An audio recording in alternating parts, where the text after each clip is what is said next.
শঙ্খ অধিকারী, মান্ডি, বাঁকুড়া থেকে।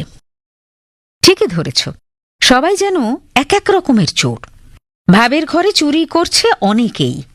আগে হয়তো এতটা প্রকটভাবে দেখা যেত না, কিন্তু এ সমাজ মাধ্যমের দেওয়ালে ঘুরতে ঘুরতে একথা বেশ স্পষ্টভাবেই অনুভূত হচ্ছে। যখনই সমাজ মাধ্যমের নীল আলো চোখে এসে পড়ে, অমনি শত শত পোস্ট নজরে পড়ে। এগুলোর বেশিরভাগই অখাদ্য, বিশেষ করে মেয়েদের বাজারের পণ্য করে কিছু উন্মুক্ত পোস্ট।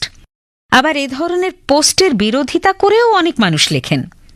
একজন পরিচিত শিক্ষক মশাই দেখলাম এই অশ্লীল পোস্টের বিরোধিতার পোস্টে নিজের সুগভীর চিন্তাধারার মতামত কমেন্ট করলেন। পড়ে বেশ ভালো লাগলো।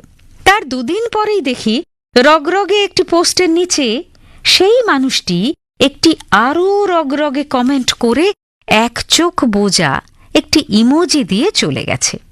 আমার তো অবাক হওয়ার পালা। ঠিক এই রকমই একটি গল্প একটি জনপ্রিয় খবরের কাগজের রবিবারের পাতায় পড়েছিলাম। ঠিকঠাক মনে না থাকলেও অনেকটা এইরকম। একজন লেখক মানুষের অকাল মৃত্যুর পোস্টে এই রকমই কোনো সজ্জন ব্যক্তি কমেন্ট লিখেছিলেন। বাকরুদ্ধ, শোকাচ্ছন্ন, এই সব। এই দুঃখের সংবাদ শুনে সকালটাই নাকি তার মাটি হয়ে গেল, ইত্যাদি ইত্যাদি। তারপরই স্ক্রল করতে করতে কারো জন্মদিনের পোস্টে কমেন্ট করছেন, বন্ধু বান্ধবীর দীঘা বেড়াতে যাওয়ার হাসি মুখের তলায় কমেন্ট করছেন জিও গুরু।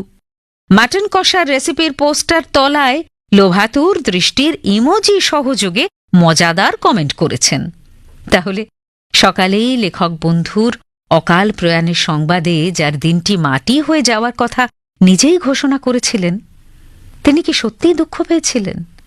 তাহলে সমাজ মাধ্যমে অনুভূতির সত্যতা কতটুকু? ভাবের ঘরে ক্রমাগত চুরি করতে করতে আমরা পাকা সিঁধেল চোর হয়ে উঠছি নাকি? শঙ্খ অধিকারী, মান্ডি, বাঁকুড়া থেকে এই প্রশ্ন রেখেছেন।